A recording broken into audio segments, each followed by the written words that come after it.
Saúde a todos, com a paz de Cristo, que é a mesma habite nos corações, não sou hoje, mas eternamente, amém? Irmãos, no vídeo de hoje, eu quero relatar um sonho que tive essa noite.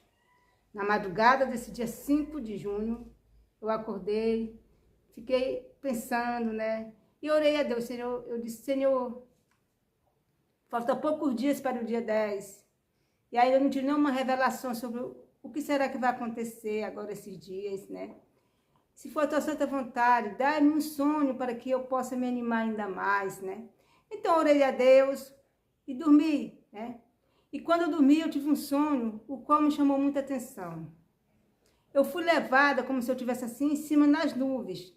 Não era aqui na terra, era nas nuvens. Então, eu fui levada a contemplar um período de guerra, né? Só que não era uma guerra aqui do mundo, era uma guerra espiritual. Uma guerra entre Deus e Satanás, né?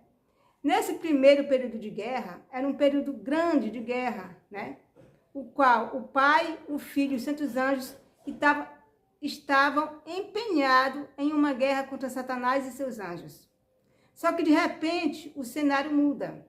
De repente, no final dessa guerra, agora chegou o período o qual somente o Filho de Deus ia travar a guerra contra Satanás, né? O primeiro período, o qual o Pai, o Filho e os santos anjos estavam envolvidos numa guerra contra Satanás, por mais que eles tinham vencido essa guerra, mas Satanás não tinha sido ainda eliminado por completo. Mas agora, o Filho somente ia travar uma guerra contra Satanás. E nessa guerra, o próprio Filho de Deus ia vencer Satanás. Então, eu falei assim no sonho, agora o nosso Cristo vai derrotar Satanás para sempre. Então, ali eu vi um cenário como se fosse um palco de guerra. Ali estava Cristo e Satanás para travar guerra. Então, começaram ali a se preparar para a guerra. Nisso, Satanás começou a soltar fogo. Era aquelas bolas de fogo sobrenatural vindo sobre o povo de Deus. Era tão intensa aquela guerra, era tão forte aquela guerra, que no meu conceito no sonho parecia que ninguém poderia escapar daquela guerra. Mas, ao mesmo tempo, eu sabia que aquelas bolas de fogo vindas da parte de Satanás não atingiam nenhum dos servos de Deus. E quando aquela bola de fogo vinha para o lado do povo de Deus, eles se esquivavam, eles se abaixavam, e nenhuma daquelas bolas de fogo acertava o povo de Deus. Então a guerra se travou. Era uma guerra tão forte que era só fogo para todos os lados. Não era um fogo como fogo artificial dessas guerras aqui, não. Era um fogo sobrenatural.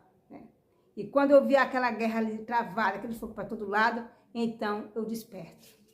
Quando eu despertei, eu fiquei pensando nesse sonho. Meu Deus, o que significa isso, né? E ali eu fiquei meditando naquele sonho, passei horas, perdi o sono, fiquei pensando, né? Até quando amanheceu o dia, eu contei para o meu esposo o sonho, nós fomos meditar neles, né? E aí a gente chegou a uma compreensão, né? O que representa esse sonho. O primeiro período da guerra, né? Que foi um período longo, o qual o Pai, o Filho e os santos anjos estavam envolvidos em uma guerra contra Satanás e suas hortes, né? Foi o período que nós estamos vivendo aqui nessa terra. Ou seja, esse período dessa guerra, né? O primeiro período, né? Foi o período que iniciou no céu a guerra, né? O Pai, o Filho e os santos anjos ali guerreando contra Satanás, o qual está até hoje nessa guerra. Só que quando chega um período agora que a guerra ia mudar, o qual somente o Filho ia guerrear pessoalmente contra Satanás, esse período aqui que estamos vivendo, ou seja, mas agora Cristo virá para batalhar contra o próprio Satanás. E nessa batalha, o nosso Cristo, ele vai derrotar Satanás de uma vez por todas. Então eu compreendi, irmãos, que esse sonho aí representa ali mais uma afirmação da vinda de Cristo para batalhar contra Satanás, ou seja, da incorporação de Cristo, né?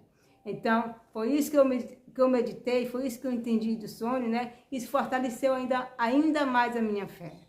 Irmãos, eu quero convocar todos os irmãos que creem nesse ministério Quarto Anjo, para no dia 10 nós passarmos o dia reunidos, né? Buscando a Deus.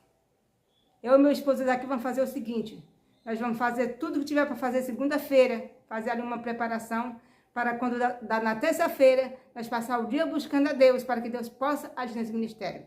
Não vamos sair para pregar nas ruas, porque nesse dia nós vamos ficar somente invocando o nome do Senhor, né? Porque a promessa está para que Deus possa agir nesse ministério. A não ser se o Senhor revela que nós temos que pregar, né? Aí é diferente, mas até agora, como não foi revelado o que vai acontecer, então nós vamos passar o dia buscando a Deus, né? Para que Deus possa manifestar o seu poder nesse ministério. Porque foi revelado por Deus que no dia 10 de junho seria a vinda, né? Não sabemos ainda a forma que vai se manifestar a vinda do Senhor nesse ministério, mas nós sabemos que a vinda representa a vinda de Cristo para começar essa última obra, né? Não sabemos a maneira que vai se manifestar, mas seja da maneira que for, nós vamos passar o dia em oração para que Deus possa agir nesse ministério e no dia 10 de junho, Deus cumprir a sua promessa. Que Deus nos abençoe e nos abençoe eternamente. Amém.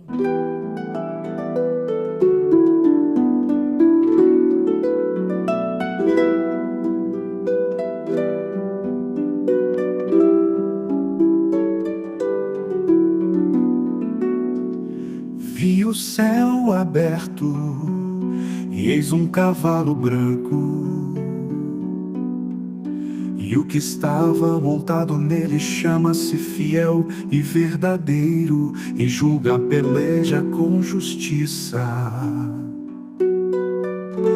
E vi a besta e os reis da terra e os seus exércitos reunidos para fazerem guerra àquele que estava montado no cavalo e ao seu exército.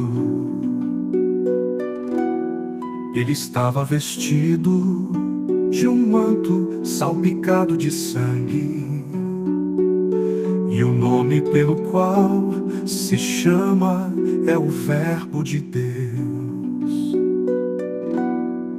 Os seus olhos eram como chama de fogo,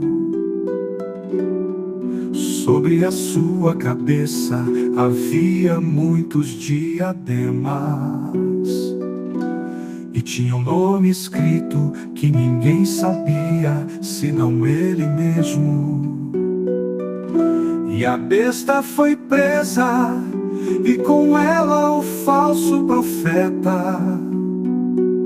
Estes dois foram lançados vivos no lago de fogo que arde com enxofre. E ele mesmo é o que pisa o lagar do vinho, do furor da ira do Deus Todo-Poderoso. No manto sobre a sua coxa tem escrito o nome: Rei dos Reis e Senhor dos Senhores. Vi a besta e os reis da terra e os seus exércitos reunidos para fazerem guerra àquele que estava montado no cavalo e ao seu exército.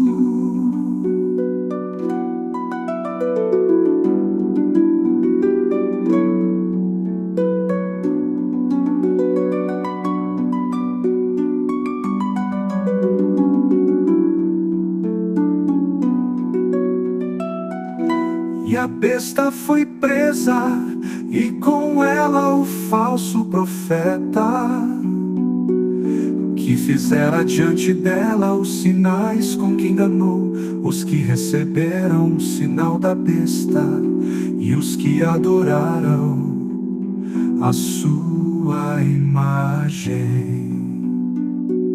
E estes dois foram lançados vivos no lago de fogo que arde com enxofre.